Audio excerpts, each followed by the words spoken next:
Okay. Alex, would you like me to go ahead and begin? Yes, that would be great, Jen. Okay, great. We're so excited having a good portion of our CQN ADHD Learning Collaborative joining us today. This is one of 2 learning sessions that we'll be conducting over the next 2 weeks. So welcome everyone, and thank you so much for taking time out of your busy clinic day to join us, which I think what you'll find will be a very interesting journey here over the next 90 minutes. And so I'm going to go ahead and proceed with a couple of just nuts and bolts, and then we'll start talking about some of the work that you all have done today, and then we'll move into the program. So in terms of tracking attendance, we'd like for you now in the question box to please type the names of all team members in the room with you. This is how we're going to track attendance for both MOC and for CME credit. So this is a really important thing that you all do, and I just go ahead and suggest that you do it now, or at least sometime during this call as people join you. But you can go ahead and put in the name of those team members that will be walking in the next few minutes. Secondly, we want you to use the question box if you have comments or would like to ask a question. We admit that we've got an incredibly full program today, and so for questions that are not addressed, we will be capturing those questions and getting back to you in the form of either information in a future call on your monthly practice call or in a question and answer type of format. And then third, the national team will share your questions with the presenters periodically throughout the learning session. So just know that we will be forwarding those questions to the presenters, and to the extent that they can address them today, they will. So first of all, we'd just like to start, and I'm certainly representing the entire team of our chapter leaders as well as the national team, in congratulating you on your progress to date, and it's been significant. When you think back about our first learning sessions in January, where you were just getting started, getting your feet wet, you all have made significant progress in what we call Action Period 1.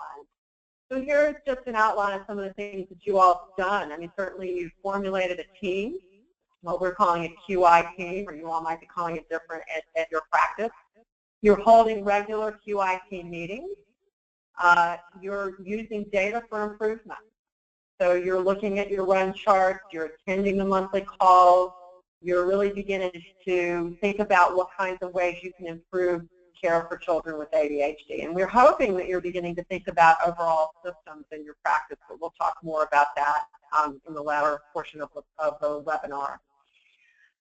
We've also really covered a lot of content, both in the learning session and on the monthly calls. And in our email to you, you learned certainly a significant amount about medication management with children with ADHD. That will be a big component of today's session, and we're very excited about our session with Dr. Jensen and Dr. Weil in a few minutes.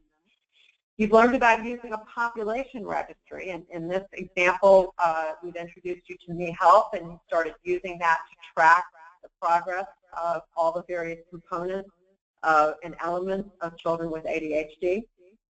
We've talked to you about optimal coding for ADHD patients, and we're very excited that there's been a high level of engagement with our parents on both at the learning sessions as well as on the monthly webinars. And then maybe most importantly, you all have learned from each other. There's been a lot of fantastic dialogue on the webinars, and where you all have shared your challenges and issues, where you've learned from other people about what's been working, from your peers as well as from the chapter leaders. So congratulations to everyone. So we know we've popped up this left-hand side of this slide a lot in the learning session and on our webinars. These are the 3 questions to know that a change, that we're making improvement and moving towards our overall aim to this project.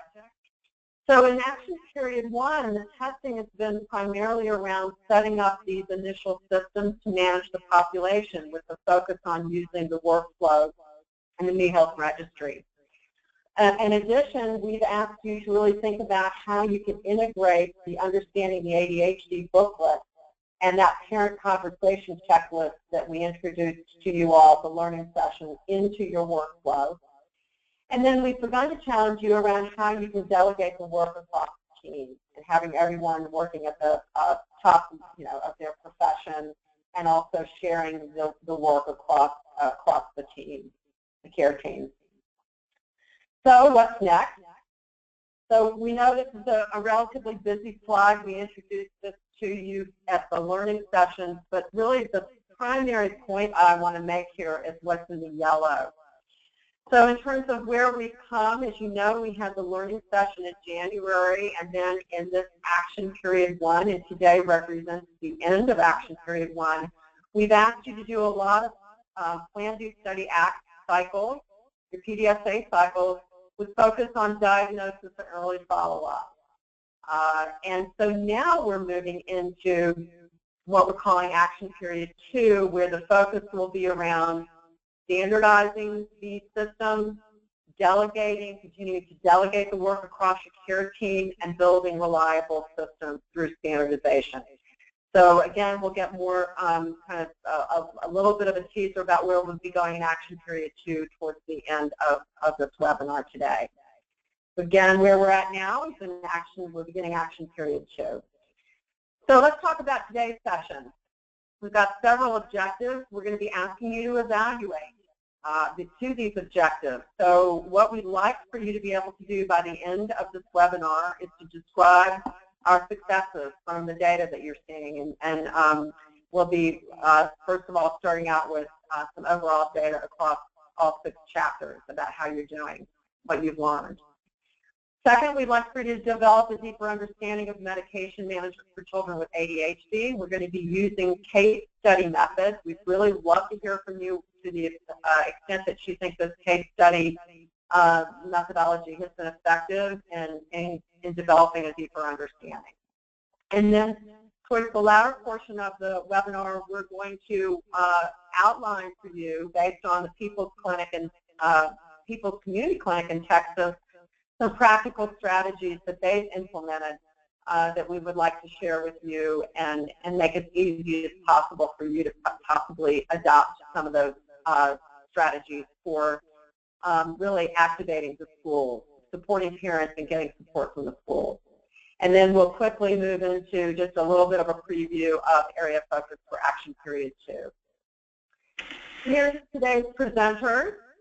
And I won't read them out, but just a special thank you to David Burrow with People's Community Clinic, who's part of our Texas collaborative. He's been willing to work with us to share all the wonderful work that they've been doing. And then the rest of the presenters represent, well, Dr. Wiley from our national team and Dr. Jensen from our Arkansas chapter, along with Judy Dolan, our principal investigator. So here's our quick agenda here, and that's just a repeat of our learning objectives here. So we're going to quickly move into a polling test question. What's your favorite flavor of ice cream? So do I pass it back to you now, Allie? No, I just made the poll go live, so everybody will see that on their screen, and it looks like people are doing that. So I'll give everyone just a minute here. We're at about 50% of people that have voted so far. Oh, this is so cool. So we will be using this throughout one of the presentations today, so we're testing this right now. All right. Oh, really? Wow. Okay, so I'm going to close it now and share the results with everybody. So it looks like chocolate was the winner by just a little bit there. Excellent. Okay. Excellent. I think that's fun. Okay, so again, we'll open up that polling during the case study. So we just want to make sure that it was working and you all knew how to work it. All right, so with that, I am going to pass the wand to Allie, I believe, and Judy, and y'all can take it from here for this first session. Hi, everyone. This is Suzanne Emmer. I am a last-minute substitution for Judy, who was called away, but rest assured, Judy and I reviewed the slides together. She just is going to have to attend to some other business. So I'd like to just make sure that we can take you through some of our national level data. I know that all of you have been reviewing data on your practice call, so you've started to see data and how you're doing, and you also have access to the portal where you can see individually how your practices are doing.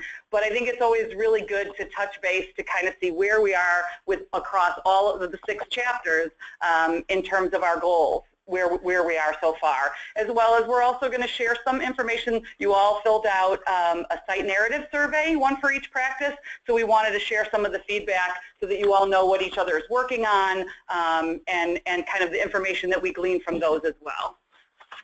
I don't have any relevant financial relationships to disclose. Okay, so we just thought we'd start out with some numbers. We have 57 participating practices in this CQN collaborative, which makes it the largest collaborative we've ever held. Prior to this, the largest number we had was 49.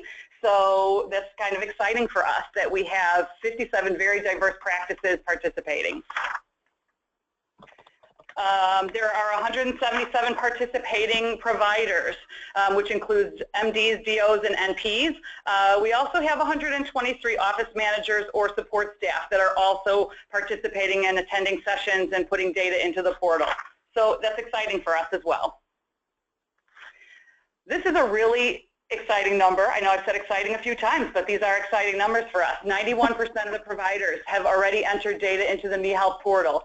We certainly anticipate that we're going to get closer to that 100% number, but for various reasons, in some cases, there are providers that have not yet entered data. We'll kind of be following up with you to see if there's any outliers or if people, have not gotten the support that they needed. But for the most part, this is really a high indication of engagement with the portal, so we're excited about that. All right. 2,673 patients have been entered in the portal to date. So that is going to allow us to provide better care for that many patients. We certainly anticipate that that number will grow, but that's pretty significant when you think about the number of practices and providers. So this includes both treatment patients and assessment patients that your teams have entered. Okay. So here's some interesting data. If you look at this chart, we're going from December through March. This is the percent of patients that have Vanderbilt assessments completed within the target 30 days of assessment initiation. So these are for new patients that have gotten both parent and teacher assessments back in a 30-day window. So it was interesting because we actually started a little higher than we anticipated, but I want to temper that by indicating that in December, that really only included 7 patients. So the number has increased dramatically. So January had 205 patients, February had 348, and March had 330.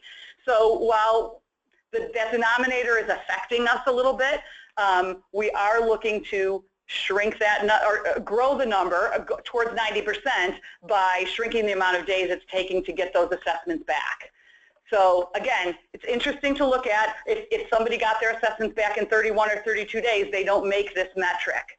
So at some point we'll maybe look at how many we've been successful with in getting both of them back. But again, our target measure was that 30-day goal. Okay, now this one is again a similar graphic where we're looking at that 30-day window for patients that have gotten Vanderbilts back from both parents and teacher, but this is based on medication initiation. So what was interesting is that the NCQA says only about 40% of ADHD patients get proper follow-up after medication initiation.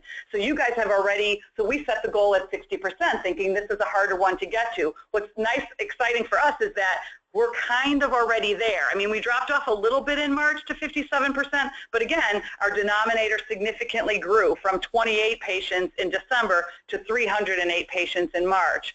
So we may look at, see how the trend line goes, but we are going to continue to push you to see if we can raise that number, and maybe adjust our goal depending once we get a few more months worth of data. Okay, the next few slides are really data that comes from the site narrative. And some of the questions we ask is like, really, what are you doing internally in your practices in order to, advance those practices that you need, those systems, and in a reliable way to kind of move things forward. So one of the things we've asked you is, what percentage of your site staff is involved in reviewing the data? And while it was encouraging that most of you are reviewing data, what was a little bit of a concern is that the far majority, I have only 0 to 25% of your staff is involved in reviewing that data. Whether it's posting your data or a data report where more staff can see it, or maybe broadening the number of sites involved in your huddles or your meetings to go over that data or attend the practice calls where you're reviewing data, we just think that that's an indicator of success. So we'd like to see the bars move so that you have more like 50 to 75% of your practices are engaged in reviewing data. Okay. The next one is, what percentage of your site staff is involved in PDSA cycle testing related to this project? And again, we see similar, although we have a little bit higher number in the 76 to 100%. Sometimes we think that's an indicator maybe of smaller practices where in order to make any kind of system change, you really need a larger percentage of your staff involved. But again, for reliable systems, what we know is that the more folks that are involved, especially as you move your PDSAs from testing, to refinement, where you're starting to refine some of those cycles and getting close to implementation, again, we'll look to see those bars on the bottom half of this chart grow. So how many times has the QI team met this past month to discuss PDSAs, reports, and MeHealth, et cetera? So really, how often are you having those QI team meetings or huddles? Again, for us, that sweet spot is 2+ times to meet, and we have about 75% of you are making that. Our concern here is that we've got some at the top there that have indicated that their QI team has not yet met. And we are several months into the project, so in order to review and make progress on these goals, you've really got to meet, you've got to look at the data, you've got to try PDSAs, you've got to share that information. So again, we like that middle, that twice, 3 times, 4 times. I mean, wow, there's some overachievers that are meeting more than 4 times, and that's great. But again, we look at that 2 times per month as kind of the sweet spot to make regular, steady progress in the project. We kind of took a look and look at the 3 areas where most of the practices are doing their PDSAs, and those really revolve around those that are testing to a systematic way for ensuring MeHealth data is entered and updated. The second one is to make sure parents are activating the portal, and the third one is to make sure that the parents and patients are being given the booklet. So that's where we see the majority of PDSA activity happening. Some more than one. Some practices are doing have done more than one. But again, we're going to start looking for some of these bars to go towards the more greener, which is the change is fully implemented, versus the middle bars, which are being tested, or that dark blue bar, which is not implementing or testing. So, again, we'll kind of look and share the shifts on these, because these are questions that will be asked on every narrative, like what are you testing? What are you working on? We know that middle one, which is the parents activating their MeHealth accounts. We have heard that on a number of practice calls, and have really tried to focus the teams on using that patient instruction sheet to make sure that they know how to do it and do some follow-up. So there's been some good brainstorming. So if you've missed that, make sure you check in with your chapter leadership, because they have some, they've had some discussions about that, and continue to bring that forward if you're struggling with that. So that's it for kind of the high-level data review. Does anybody have any questions? Nothing typed in so far? Yeah, it doesn't look like we have any questions typed in.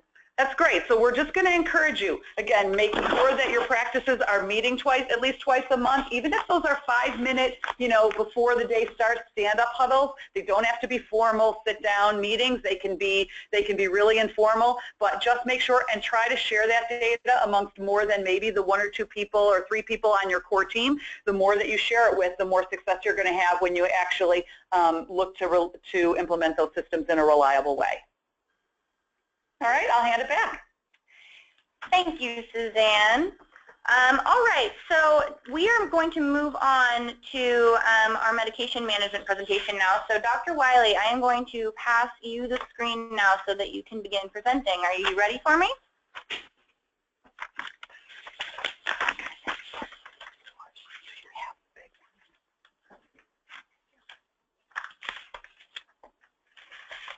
Dr. Wiley, you might be muted. I can't hear you. Oh, sorry. I was indeed muted.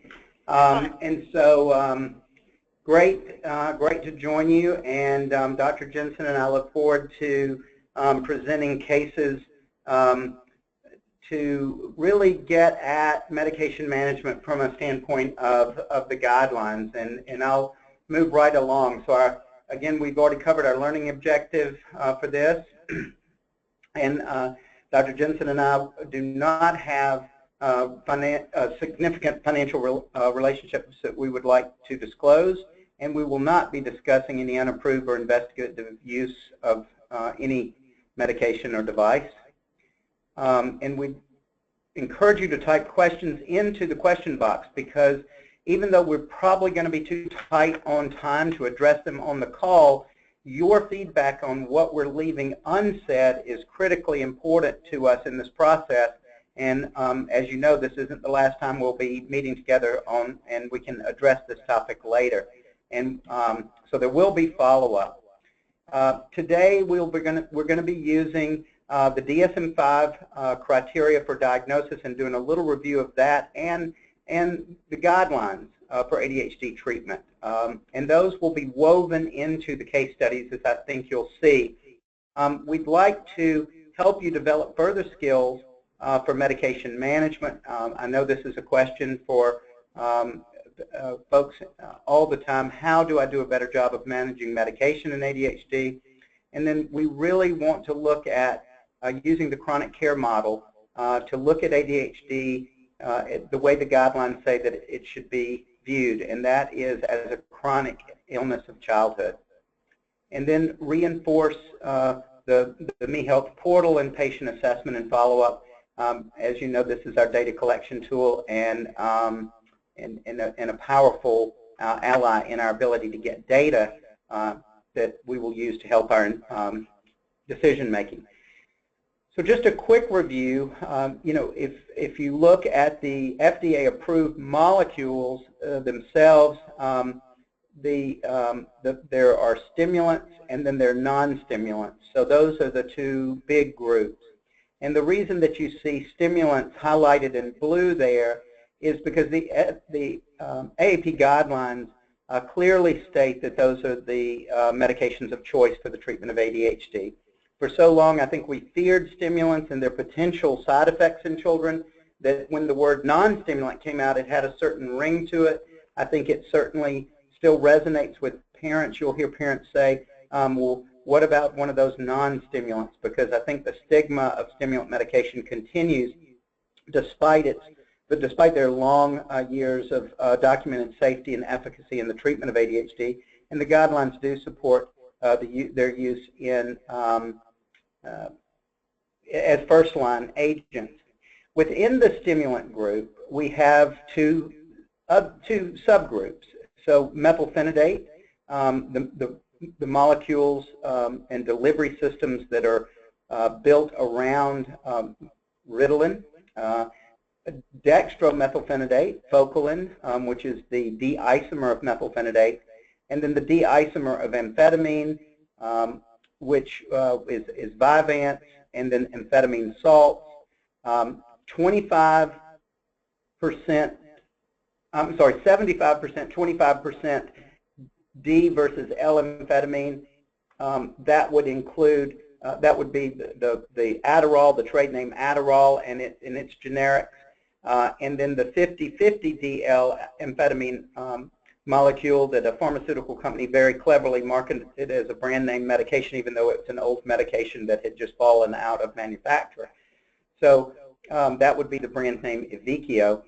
And so those are the molecules we're predominantly going to be talking about today in the management. So we're not going to talk today about non-stimulants. That would be atomoxetine, which is Strattera, and then, of course, the long-acting alpha-2 medications, which include Intuniv is the brand name, and then Capvay. Both of these have generics now in the long-acting form. The short-acting forms, of course, are widely used, and sometimes payers try to get us to use the short-acting medicines, which were used off-label for years.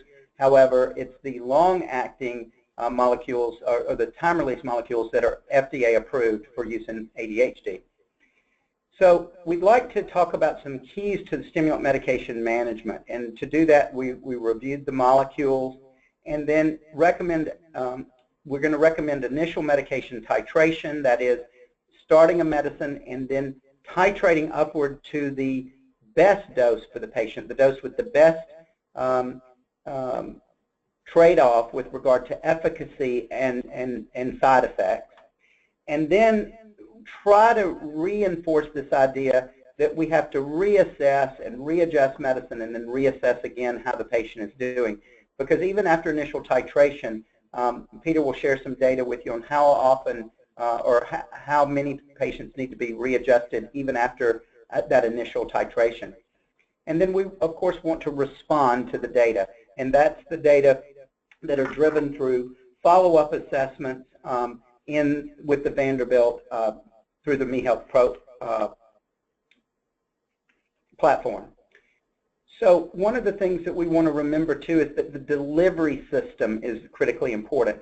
Differences in the way that time-release medications are formulated or the way immediate-release medications are formulated impact how that medication works for the patient. So we've all had patients who did, quite well on Concerta, but did not do as well on Metadate or Quilivant. So it's very common for the formulation or the time release to affect how well the patient works and their side effect profile. And then we also need to know that medication lasts for a certain duration. And it's designed that way to work for a certain length of time. And sometimes that duration isn't long enough for the patient to remain functionally unimpaired by their ADHD. And it's our job, just like it would be our job to extend their asthma control or to extend their diabetes control into longer during the day. We need to learn to extend their ADHD control so that they're not impaired at evening activities or during homework time or in the morning. And then I do want to pitch the memory that individual metabolism affects these things very much. And so even among brothers and sisters, their reaction to the medicines will be different. And then we want to recognize that dose optimization means that the medicine can be given daily. So very quickly, that's about 6 Ds of good medication control. We are going to be presenting, Dr. Jensen's going to present a case, and then I'm going to present a case, and both of them happen to be disruptive boys, but we did not want to discriminate or contribute to the much cited and misinformed view that ADHD always occurs in disruptive boys, because certainly they're inattentive patients, and a lot of the girls are typically more inattentive and less disruptive. Not always. So with that, Dr. Jensen, I'll see if I can pass the slide or the presenter mode to you, and have you take it away with our first presentation of Kurt. Very good. Thanks so much, Jay. Let me bring up my screen here. There we go. Can everybody see that? Hopefully, yes. Yes, we can see it. Jay, can you see my screen? Yes. Great. Okay. So, we're going to start with just a case, and as Jay pointed out, this is maybe a prototypical or maybe even stereotypical case, but that's okay because we want to use these cases to illustrate some very important principles.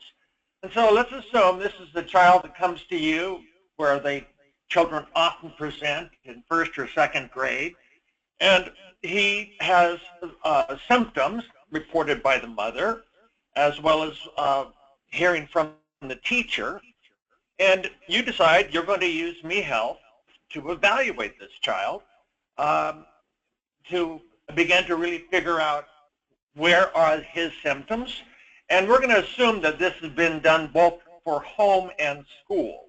And so if you look at the first page, this is available on MeHealth, you can see that there's quite a number of 2s and 3s.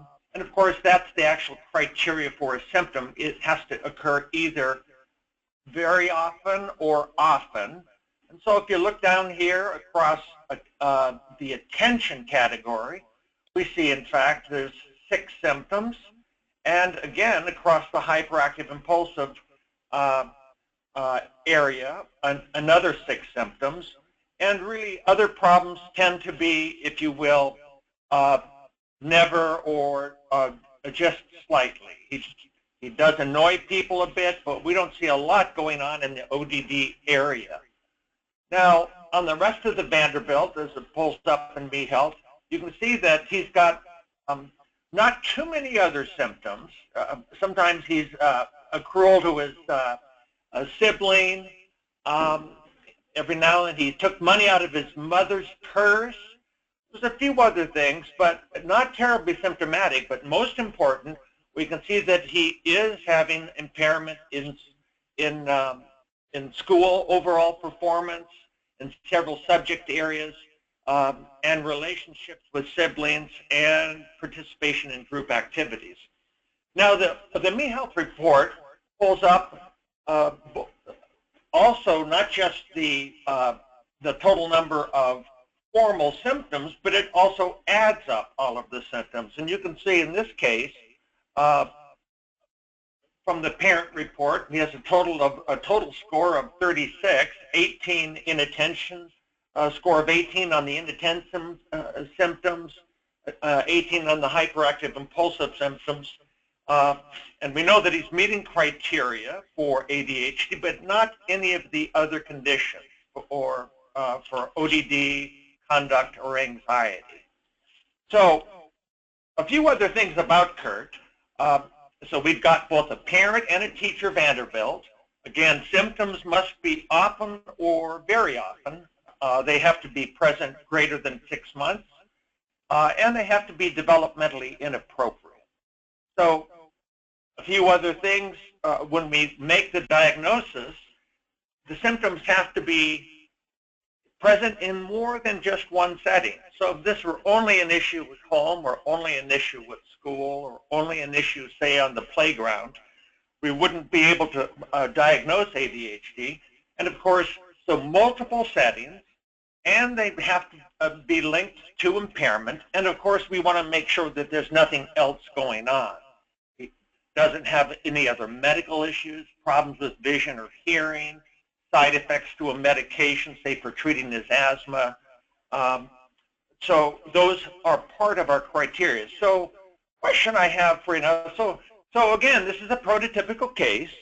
And so the question I have for folks is, and we're going to do a little polling, in terms of what we might achieve for Kurt, how likely is it that, quote unquote, remission, we might get this kid into remission? And by remission, I mean that basically we have an average of, essentially we've gotten rid of almost all of our 2s and 3s on the Vanderbilt and the MeHealth rating. So we're looking for total symptoms of, and symptom score of 0s and 1s by and large.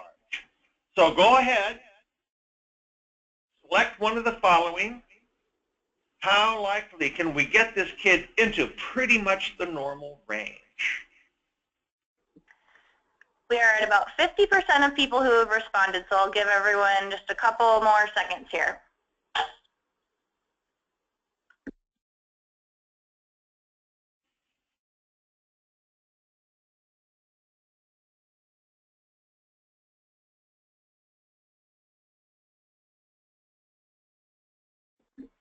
All right, so I've shared the results on the screen there.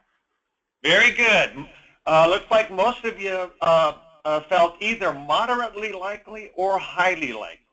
Well, lovely. Let's take a look at the data. And so what do the data tell us? Well, the best data we have for this is from the MTA study, that large federally funded study that I'm sure most of you know. We've had over 150 publications that have come out from this study alone. But what you see here on the left side is how many kids really were unimpaired and had no meaningful level of ADHD symptoms. Well, at the beginning, obviously, that would have been 0%. That's how they would have gotten in the study. So in terms of really being a normal child, that's kind of should have been 0. We wouldn't have put them in the study. Now, we actually went into the classrooms and then found a comparable children of the same age and gender as kids we put into the study with ADHD. And so this is basically classroom control. How many kids in a classroom are normal? That's kind of the way to think about this. And what we actually did was we used the Vanderbilt, or a scale like the Vanderbilt, and they had to have scores no higher than 18 on 0, 1, 2, 3. You know, again, the scores go up to 54, but they had to have scores of an average of 1 or lower from both parents and teachers. And that's how most kids in the classroom do. That's about 88%. Well, by the end of the first 14 months, what you see here is if we used medicine very carefully, we got 56% of kids into the normal range, if you will, into remission. The red bar here is the combination of very intensive therapy plus medicine, and that's 2/3 of kids we got into quote-unquote remission, almost as many as we found in the normal classroom. The green is the behavior therapy, very, very intensive therapy, and very troubling, however, this gray bar is community care. Most of these kids were on medicine in the community treated by child psychiatrists, and pediatricians, and family physicians, etc. And so that's sobering. These kids, fewer than half as many with carefully done medicine in the study versus kind of how medicine was done in the community with not very much follow-up, often not using rating scales like we're now doing with Me Health. And so a lot of problems here in terms of the overall quality of the medication management. Now over here you can see the difference. Kids treated in the community, this is one of the differences, they tended to be on lower doses. And in the study, we made sure that we tracked each kid, and we were looking to make sure, say using the Vanderbilt, that we got rid of most of those 2s and 3s. And if a kid had a lot of 2s and 3s, we knew that we had to continue adjusting the dose if we were going to get that child the best possible outcomes. So let's say that you start the treatment, and let's say you're using a long-acting form orosmethylphenidate, i.e. Concerta, and you decide to see the kid back after a couple weeks, and the parents are thrilled. The mom hasn't gotten any calls from the teacher for a whole week. And you see the child back in the office, and you're reviewing both your parent and teacher Vanderbilt follow-up scales on Me Health, and you quickly eyeball this. I'm going to show you the summary in a sec, but you can see you've dropped way down. There used to be 6 symptoms and no more 3s here. Here's still one more 3. We moved most things into the 2s and 1s and a couple 0s. And down here we have a couple zeros, some occasionally, and 1, 2, 3, 4 symptoms. Okay, let's take a look at the next page. Well, we're seeing generally some improvement in most of the areas, which is lovely. And if you actually look at the report on Me Health, and you can see here's his symptoms at the beginning. There were 6 symptoms. These bubbles here overlap the icons. There were 6 symptoms of inattention and 6 symptoms of hyperactive impulsive. In this case, they've now dropped down. So we're seeing some lovely progress here. This is the total symptom score. And again, we had 36 before. We're dropping down to the low 20s. And this is your comorbidity, and we don't see a lot of action going on there. So nice to see his progress. The question is, of course, what do we do now? So don't fiddle. Maybe we should just leave it there. Or do we increase the dose, perhaps up to 36? Do we switch to another stimulant, so Adderall or one of its various typical approaches, atomoxetine or behavior therapy? Pick one. Let's see what you think.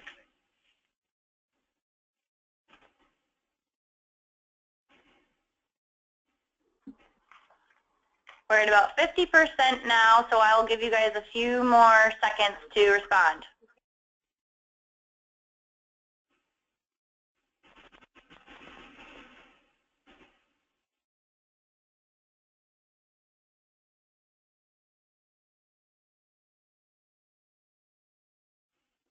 All right, there are the results. Okay. So increase the dose seems to be the single most common one. Now, some of you might have preferred to say use rather than double the dose, switch to 27. That would have been fine as well. And some of you said add behavior therapy. Okay, so very interesting. Let's think through this now. Remember, in the MTA study, I'm just going to back you up a bit here. This was the behavior therapy. And so, yeah, if you add behavior therapy, sometimes you can get a little bit more of a bump. And that certainly is a good thing to be able to offer those additional kinds of treatments. But sometimes it's difficult, and it may be hard to get a family to follow through. And we'll come back to that and talk about under what conditions do we really need to make sure that we put the whole package together. Now, when we use the medicines optimally, what we know is actually we're looking to improve functioning in all kinds of areas: social functioning, emotional functioning, school, home as well. And so we know that when we use medication optimally, in fact, comparing children to non-ADHD controls, ADHD kids where treatment has been optimized are looking pretty darn good versus where we haven't been able to get full remission, if you will. So it's important to not set our standards too low. If Johnny's a pain in the butt, so to speak, or Kurt in this case, and we use medicine and now he's just half a pain in the butt, well, he's going to get feedback from teachers and peers and in the family that he's, he's trouble. And so we really want to make sure that we take these medications and that we don't settle for too little. We want to, carefully monitor side effects, but what we have to do is make sure that we've, as much as possible, normalize the child's functioning. And if we can't get there with one medication, then we often have to look at the possibility of using, maybe switching. If we can't get there, we'll say the first medication choice. So we're looking for remission. Well, let's follow Kurt out for a couple of years now. Let's assume you raise it to 36. You're back in a month. Parents are pleased and surprised, and he feels pretty good about himself. And so no significant side effects. And again, you're looking to get rid of all those 2s and 3s as much as possible and down to a scale average, or a total score average of about 18. And so if you actually count up all of the symptoms like the MeHealth will do for you, look at the symptom score, you want to bring it down to about 18. Now, parent report is lovely, but in fact what we know is teachers are more sensitive. Why is that? And so this is also from the MTA study. If you looked at kind of optimizing doses, and in the MTA study we tested each of the children on different doses. But look at how sensitive teachers are, placebo versus the higher doses of medication. Why is that? Well, parents don't see the child in rows of 6 and columns of 5. You know, they can say to Johnny, go out in the backyard. You know, you're getting on my nerves.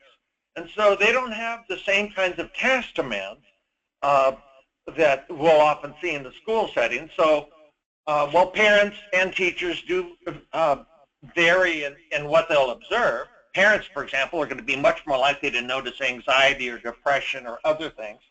But teachers are going to be very good for noting the basic problems of inattention and hyperactive impulsivity. So we want to make sure that we don't fail to really get our teachers involved and data from them and MeHealth. And one thing I encourage everybody to do is actually have the parent make sure that they are speaking with the teacher to get that teacher data in, because it's necessary for us to optimize the medication with teacher input as well. All right, so given Kurt's had a lovely response, and so the question is, when are you going to see him up?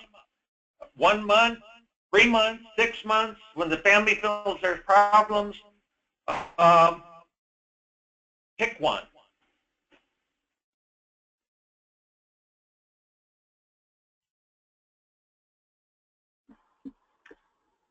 People are answering real quickly this time. We're already over 70%, so I'll just give a few more seconds.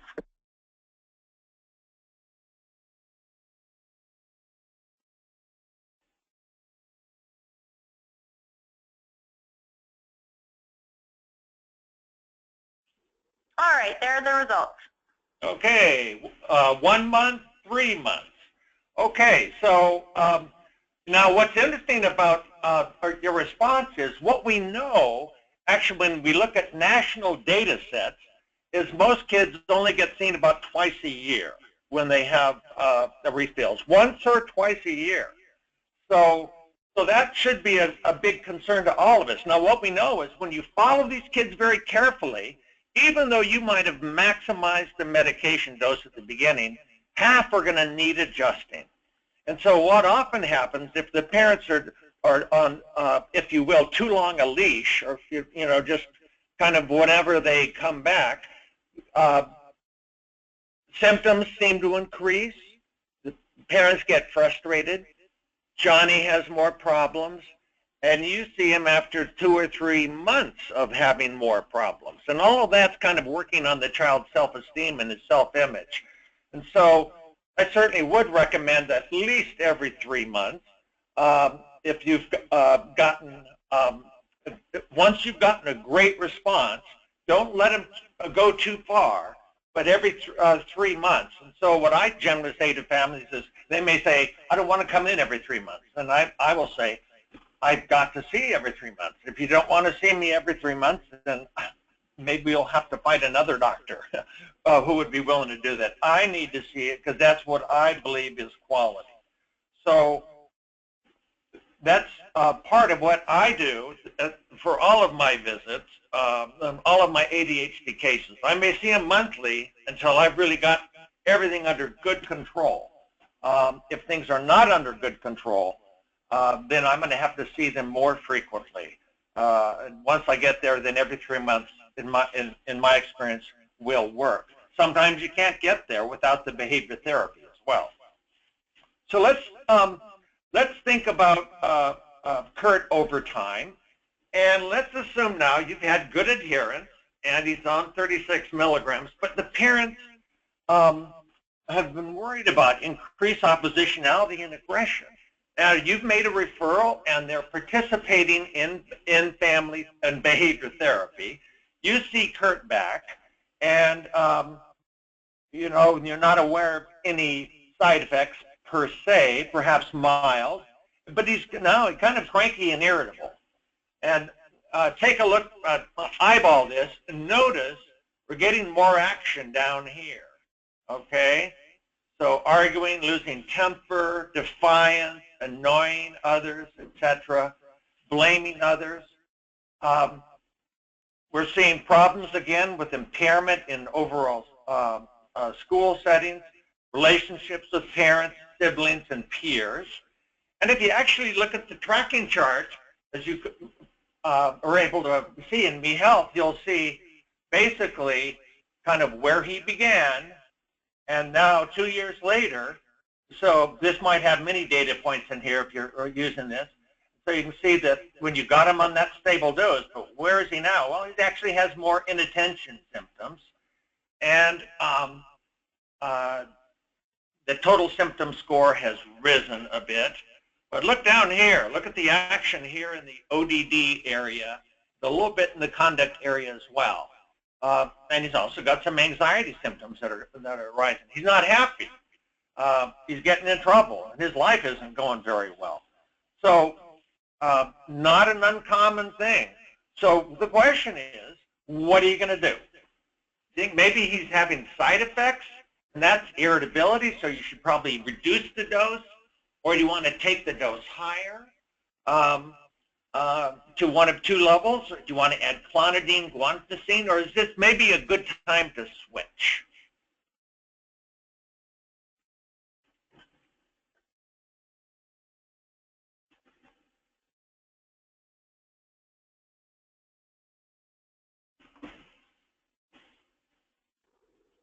We're at about 60%, so I'll give everyone a few more seconds.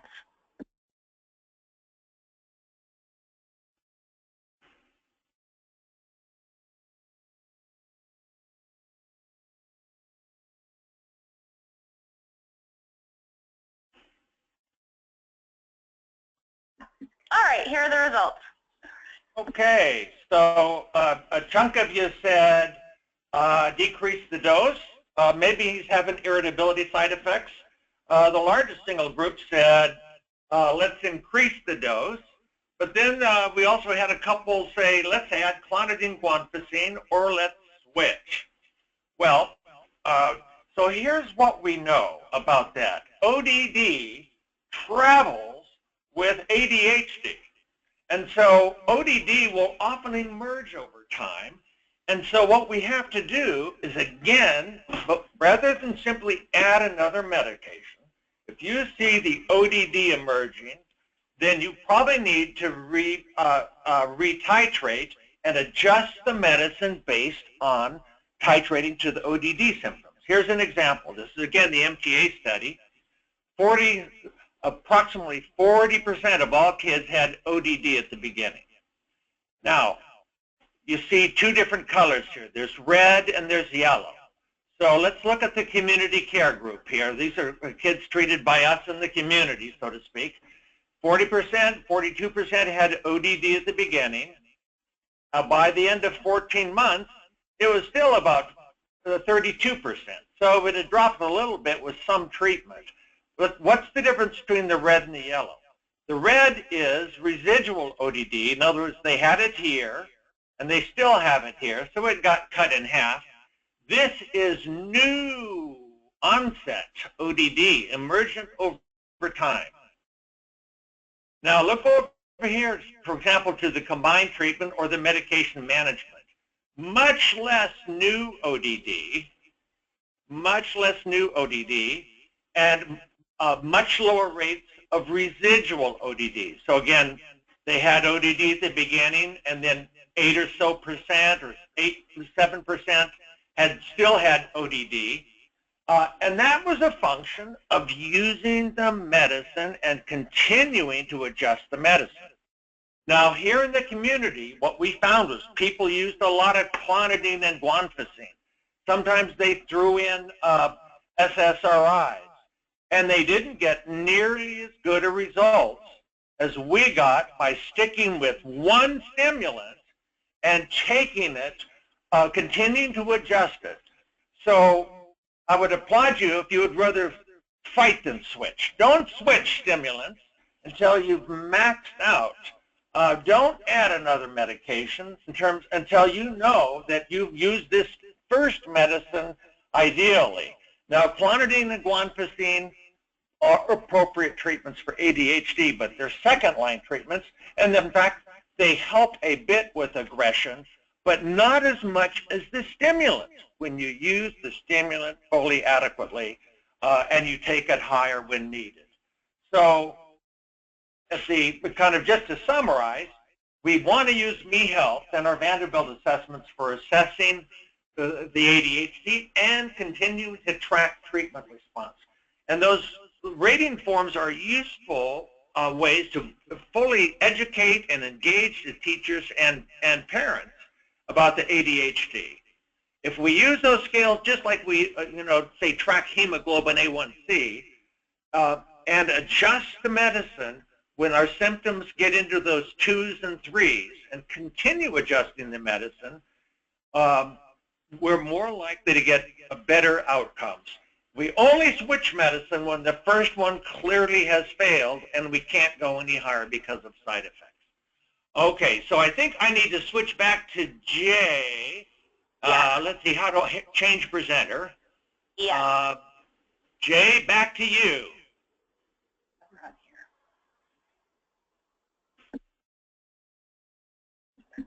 I keep forgetting about the mute, and let me get... We can hear you now. Good, good. And let's see. Excellent. So how is that? Can everybody now see my screen? Yes. Okay, great. So I would like to present a case that demonstrates some of the nuances of caring for kids that are in the preschool group. And so Billy is a kid that turned 5 years old in March, and will be starting kindergarten in August. And I want y'all to fast forward just a little bit to checkup time, and you're about to leave for your 4th of July vacation. He's your last patient, and he's the last health supervision visit before your vacation. And you know how this works. Everybody on the call should be laughing at this point because it cannot possibly be an uncomplicated ear recheck. That you cannot go to vacation with that as your last patient, and you all know that. It's what we signed up for when we became pediatricians. You have a crying mom on your hand when you need to be packing for the vacation. So the rest of the story is that by the time she composes herself, she's telling this tale of being kicked out of 2 preschools. He's been in daycare for the summer, but he's not going to be in daycare long because he pushed another kid, doesn't follow the rules. He acts like it's like Groundhog Day for him. He goes to daycare every day and does the same behaviors day after day after day and doesn't respond to the routine daycare discipline. But he's a sweet kid, just really active and impulsive. And mom is in tears at her wit's end with his behavior at home because she sees the same thing, and that he is talking constantly and moving even more regularly. And of course, because you are the superstar pediatrician, you're listening empathetically and only thinking slightly of the fact that you're going to be up all night packing, and you step out and have her fill out a parent Vanderbilt just to see what that looks like. And of course, it looks like the house is burning down with symptoms. So now what we need to know is, what would you do? Would you proceed with treatment or not until you contact either the daycare or the preschool, in spite of mom's history that they have kicked him out? Would you prescribe methylphenidate, short acting, or Adderall perhaps? Maybe start with a non-stimulant, or maybe start with behavior therapy. We're at about 40%, so we'll give everybody a few more seconds here. This is a hard one. I hope this is a hard one, so I hope it takes a little more time to think through it, because this is really a tough one.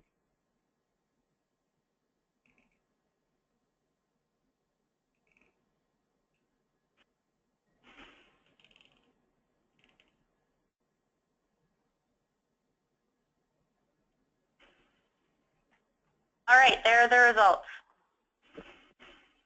Okay. And I'm not seeing them, Allie, so can you read them off to me? Sure. It didn't pop up for me. Sure. So on, is it showing? Can you guys see it, Ed? Yeah. Okay. So it's at 49% of people said none until you contact daycare or have them do rating form. 16% said methylphenidate, short acting. Nobody said mixed amphetamine salts or non-stimulant, and then 35% said behavior therapy. Right, so this is about what I would expect, and certainly nobody could fault anybody for being more careful in Group A by answering A, and behavior therapy is the first line therapy for preschoolers. So that is exactly, I guess, a correct answer. So both of those are correct answers. B, let's talk about B. And so, Dr. Wiley, could you put yourself into presentation mode? We're seeing your notes and everything. I gotcha. Thank you. Thank you. I was trying to see if that would let me see the, if that would let me see the poll for some reason, which I couldn't see. But anyway, so just like the MTA is probably is the landmark study for school-age children with ADHD, the PAT study is the landmark study for preschoolers.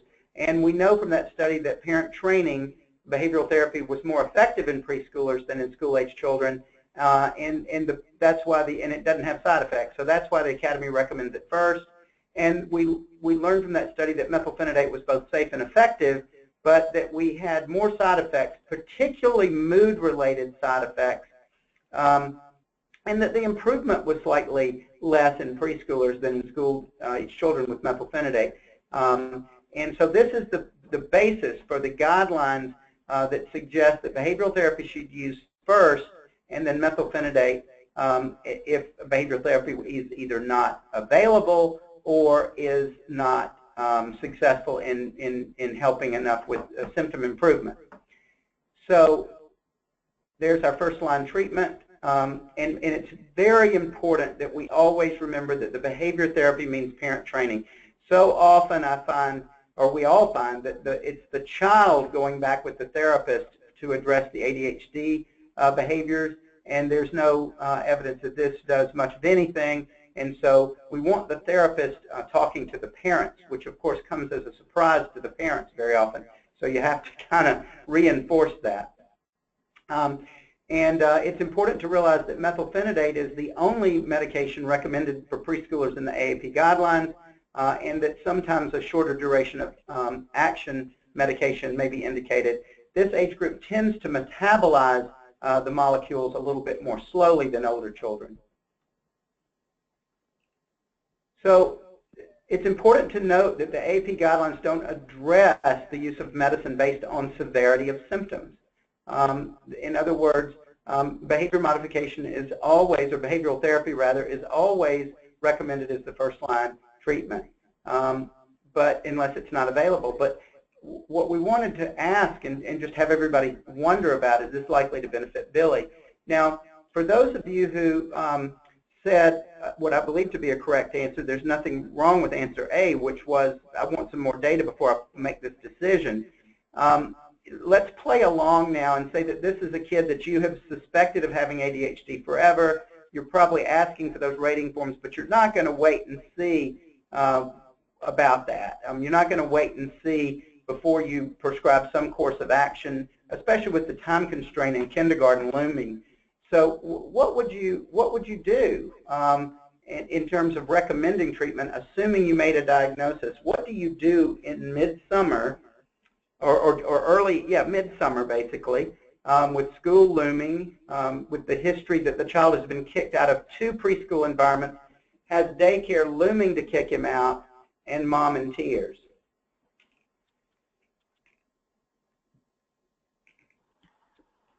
We're at about 25% right now, so we'll give them a few more seconds to respond.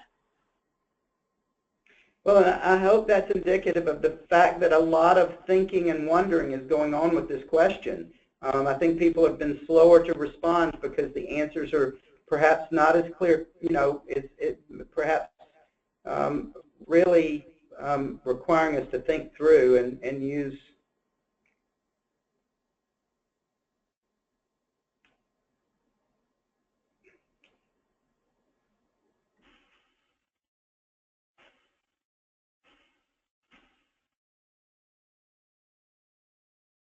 All right, so the results are in.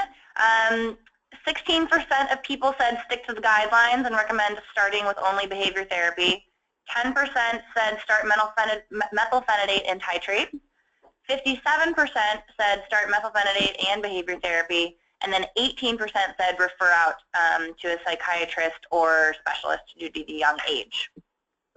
Okay, so that's perfect. I think the only wrong answer in this case, if there's a wrong answer, it would be B, because definitely they're going to need help with behavior therapy, and really A, C, and D would, I think, all be reasonable answers, although I think that the severity of symptoms make us wonder a bit if we want to go ahead and start some medication at the same time during the severity of symptoms.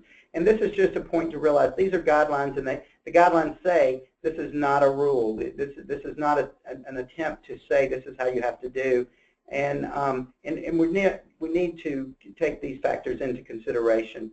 So if you start methylphenidate and refer the overwhelmed mom for behavior therapy, and then you find that now the teacher is reporting green lights for the first time, making progress with reading, but mom reports he's the devil at home and cries over every little thing, and you're seeing those emotional side effects in the afternoon, and she's missing that overwhelming but happy, hyperactive kid.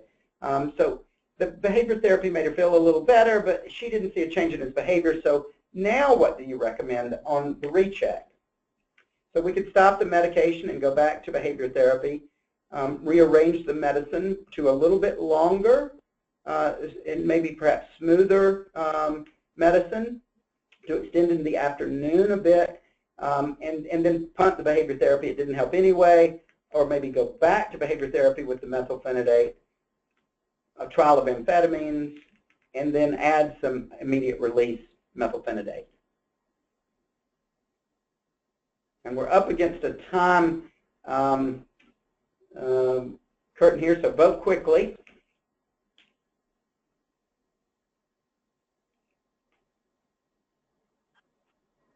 We're at about 60%. We'll get a few more seconds here for the last. Well, we'll go ahead and collect those, but I'm worried about time. So again, I think Dr. Jensen's thought before, sticking with the plan is sometimes the best idea. So changing the dose or the delivery route system, remember that metabolic thing where that child, that crash in the afternoon after immediate release methylphenidate might have been the problem. And either adding an afternoon dose of immediate release medicine or extending the dose with a medium-acting methylphenidate product may be smoother for him. And adding the Metadate CD would allow us to avoid a medication during the school day, and I think that's always a worthy goal.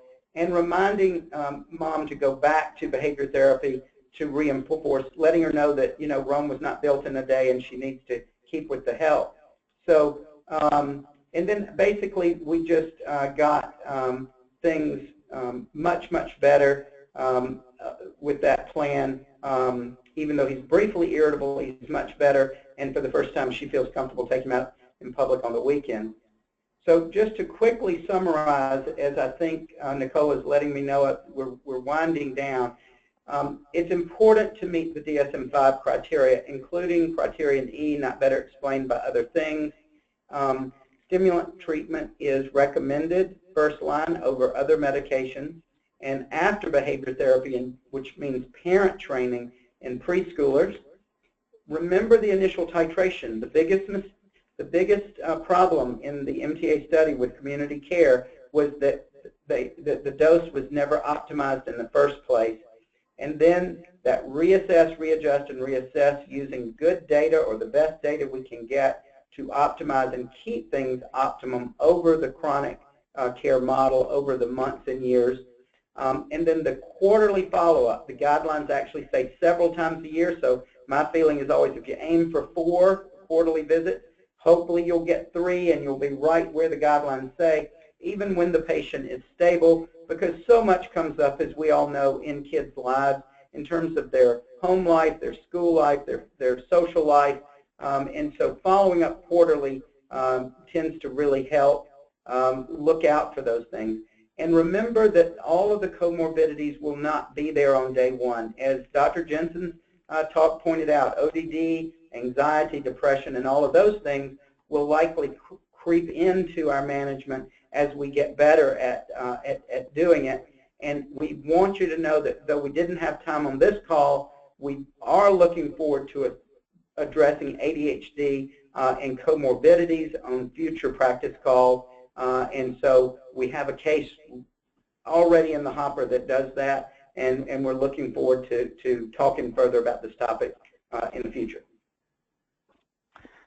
Well, Dr. Wiley and Dr. Jensen, that was amazing, and you made it right on time. Unfortunately, we don't have a lot of time for questions or comments, but I would encourage both of you to look in the question section. There were 4 good questions that came up and several comments on the cases that you presented. If they don't get to it in the question section, we will be sending out some information about those post the learning session. Thanks again. That was really a very interesting and engaging presentation, and I'm going to assume that Allie is taking over and moving the ball where it needs to go. Yes, so Dr. Wiley, if you could pass the screen to Jen now, we will move on to the next presentation. Great, Jen, and take it away. All right. Can everyone hear me? Yes. Excellent. And let's see if I can get this on full screen. Everyone see the screen? Yep, got it. Excellent. Thanks. Wow, that was really fantastic. Thank you so much. And as we mentioned in that last slide, that we will continue, in particular, if you report to us in your evaluation that you like this case study type of training, to continue to provide case studies on future calls with your chapter ADHD experts. And we will also think about how we can build that into the next face-to-face learning session. So we're going to switch gears now, and we're going to move over the next 10 to 15 minutes into practical strategies for supporting parents in school activation. So let me just tee this up, and then I'll turn it over to our presenter. So our learning objective today is to identify practical strategies to support parents in getting support from schools. And this is really centered around very practical applications. I do want to point out before I turn it over to David that we do have a number of attachments that are on this GoToWebinar that you should be able to download later, and we will be referencing these attachments. As well, your chapter project managers will either be posting those to the place where all materials are going for this project, or sending it out in an email. So David, I'm going to go ahead and turn it over to you to introduce yourself and your clinic, and then we'll get moving on the strategies. Okay, great. Can you hear me? Yeah. Okay, great. Just wanted to make sure I've been on mute this whole time and then just enjoying the conversation. First, I'll start off just by telling you a little bit about ourselves. People's Community Clinic, we are a federally qualified health center, and we are located in Austin, Texas. And we're a nonprofit, and our mission is to provide quality medical care and other services for uninsured or underinsured Central Texans. And we were actually founded in 1970 in a church basement by volunteer doctors and nurses. And of course, we've expanded since then. And now we serve over 11,000 patients. And actually this weekend we just moved into a new building, and we hope to eventually double our capacity. And let me see where I am. In addition to providing this primary care, we have some wraparound services and case management services. And then we also have integrated behavioral health programs, of which Goals is one of those. And goals is actually designed specifically for developmental behavioral health challenges in our pediatric and adolescent patients. And we try to work as a multidisciplinary team, so we have doctors, psychologists, psychiatrists, social workers. And then we also try to work with other agencies and local school districts. Let me see. Next slide, please. And there actually is a lot that I could say about this topic, but just for the purposes of this webinar, we're going to focus on 4 strategies. And this is all focused on trying to make connections with the school, and then also trying to request a 504 plan, which could allow for a student to receive certain accommodations in school. And like I said, there is a lot I can go into, but I'm just going to try to hurry through this a little bit. But we do have the first strategy. Next slide, please. Which is to establish contact with the school district. This does seem fairly simple, and like I said, this is all practical advice. I would actually recommend just going to the website first and looking up 504. At Austin ISD, which is one of our local school districts, they actually have a 504 supervisor who's also a school psychologist. And she is actually really a good person for just finding out how the 504 system works for that district. Because as you may know, it actually can vary a little bit, the particulars between different states and between different school districts. And so I think it really is important just to identify that central contact who can help you understand this, and then also be there for any troubleshooting or following up or anything like that. So I would definitely recommend that first. Next slide, please. Now this is strategy number 2, requesting a 504 plan for a patient. And what you see on the screen here is actually an example of a letter that we sometimes send to schools. And it's really just a very simple request for 504 accommodations. It just has the patient's name and just some basic info about the diagnosis. And then there's a section here where you can actually include specific accommodations that you may recommend. But of course, that can be adjustable, so you don't have to just follow what we have here. Next slide, please.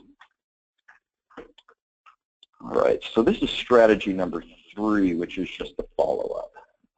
And again, this is why we thought that contacting the school person who is responsible for 504 plans for the district would be important, just because you can find out who to contact if you do need to follow up.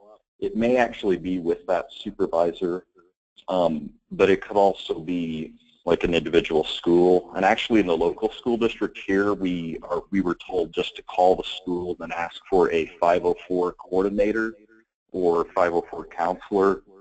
And I sometimes make calls like this, and whenever I do, I just usually ask if they have received our fax or our letter, or if things have gotten started on this.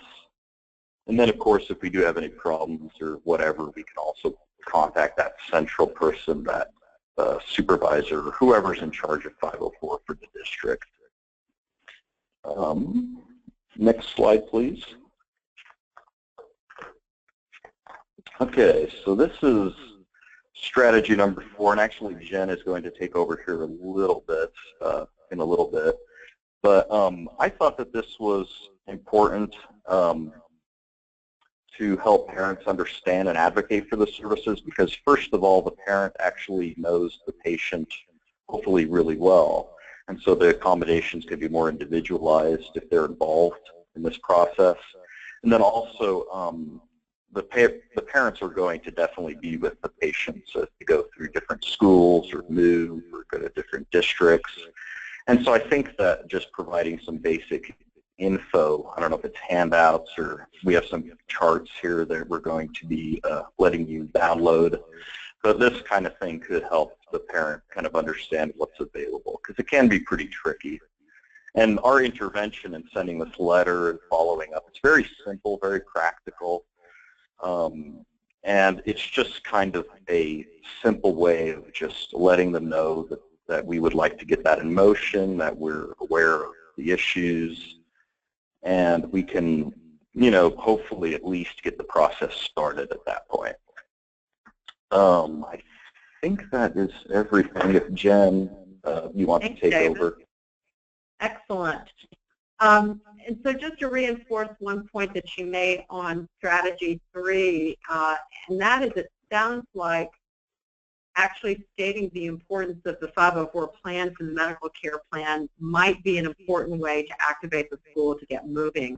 As I think back on many of the conversations in the parent perspective sessions at LS1 across the 6 states, a lot of questions and concerns and issues came up for the parents around, I just can't get the schools to get moving on this. So again, I think this is, in particular, this clinic has found that including this as a step in that follow-up has been really critical in terms of getting the 504 plan in place.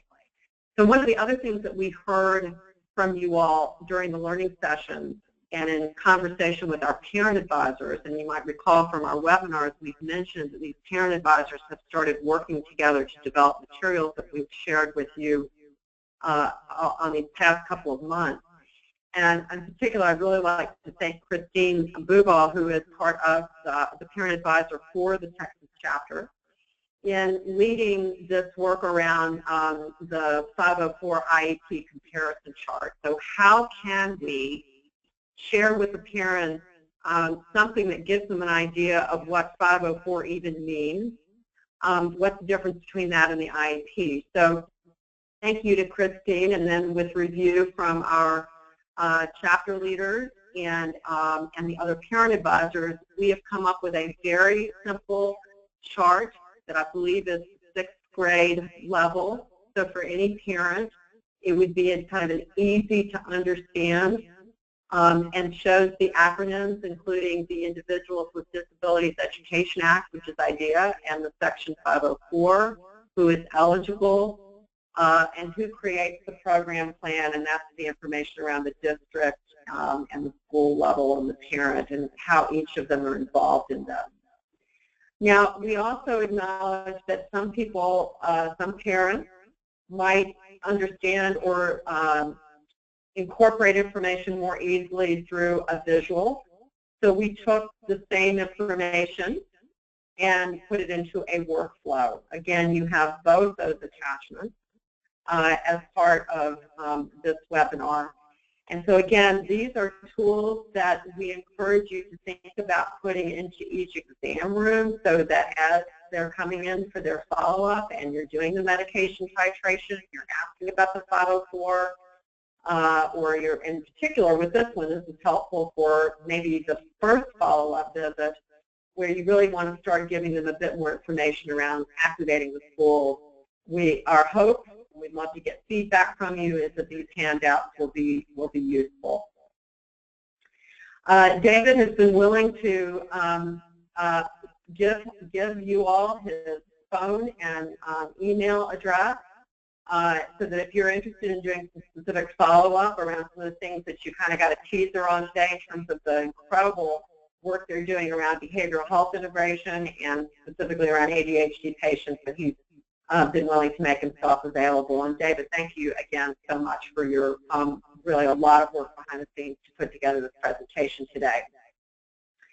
So again, to summarize, we've got the 4 strategies for school activation: establishing the contact at the district level, the importance of sending the letter, the importance of follow-up, and then the few handouts around helping parents advocate for those services. So I'm going to switch it out and close it out here. We are at 6 till the hour. We're right on time. Our goal is to ensure that we ended on time here, and I'm excited that we're able to do that. So where we go from here, this is going to be very brief, but just to give you an idea of where we're going in action period 2. So this is something you may remember from Learning Session 1 or maybe on a webinar where it shows that, and again, Suzanne talked about this a little bit today in the narrative report. We started asking you all how far you had gone up this ramp, really, in that narrative question around at what stage of implementation are you in these 3 changes that we really encouraged you to start in action period 1. And we've heard for the most part, I think I noted that about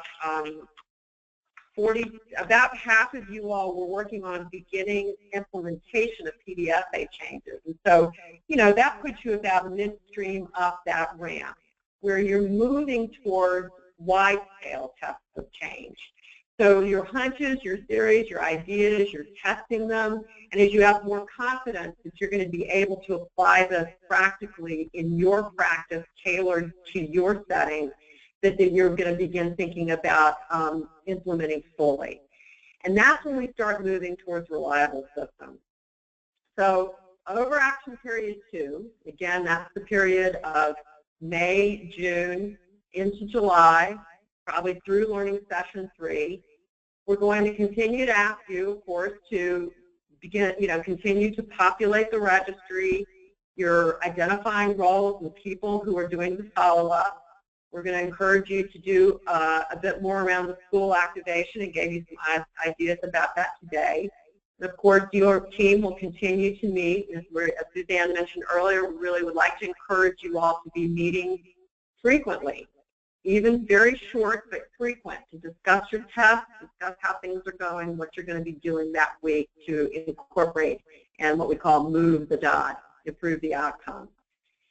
And where we'll really begin focusing across the webinars and into Learning Session 3 is to start to build approaches to standardizing the way that ADHD care is provided in your office, so that when this project is over, that you will have these systems in place and you can continue to use those approaches. We want to consider with you as we move towards the end how you might replace the eHealth registry if you won't continue, if for whatever reason you will not continue with that, and there'll be more on how you can continue to use the registry. But what we really want to ensure, and part of our global aim, is that you'll have a sustainable infrastructure in place around managing this population of patients. And we have confidence that these will be tools that you can use for other populations of patients as well. So that will really be our focus as we move forward in the next couple of months. So with that, let me check the time here. We're at 3 till the hour. I don't know if we have any questions, or Allie, I'm going to go ahead and pass it back to you. Sure. We do have a few questions around 504 plans that perhaps some of our experts on the phone could answer in these last few minutes. Does that sound okay, Jen? Excellent. So one question from Dr. Chowdhury is, I believe it's from New York 1, asked whether a patient can have both an IEP and a 504 at the same time, or if they need to be separate. Dr. Jensen or Dr. Wiley, do either of you know the answer to that question, or do we need to do some research here? Dr. Wiley had to step out for a moment. Okay. This is Dr. Jensen. Was the question whether you could have one or both? Yeah, if you can have an IEP and a 504 at the same time. Huh. Well, I've never, I think it's one or the other. Now, think about what a 504 plan is. It's basically accommodations. And so if you have an IEP, which usually means you're getting special extra resources, maybe you're being pulled out for extra tutoring or kind of behavioral support, and but that doesn't preclude your getting other accommodations. So maybe they're moving you up close to the teacher. Maybe they're following up with your homework and helping you organize the notebook. So we don't usually think of you have both a 504, an IEP and a 504, because the IEP, if you get that, it also assumes that you're going to be getting other provisions, including the lower level provisions in a 504 plan. Thank you. I'm actually going to unmute Christine Brugel from Texas, who's on the line. She said that she could chip in with an answer as well. Christine? I mostly agree with what Dr. Wiley said, or was it Dr. Wiley who spoke? I'm sorry. 504, all students who have IEPs are covered under 504. They don't have to have a separate plan. It is incorporated into the IEP. All IEPs are going to include any accommodations or modifications that students need that would otherwise be covered under a 504 plan, but it also includes the additional services, special education services, which is the individualized instruction. And the IEPs actually are preferable if the child qualifies because parents have much more of a say in IEPs, whereas in 504 plans, if you see by the comparison chart, parents don't get a lot of input. Thank you so much, Christine. We're at 2 o'clock, Allie. Yep. We need to. Yeah. All right. Well, thank you, everybody, for joining the webinar today. If you did not type in your practice and your names, please do that into the question box, and we will count you as having attended the session. Thank you so much, and have a great day, everybody. Thanks, everyone. We look forward to getting your evaluations, too. Thank you. Bye-bye. Bye-bye.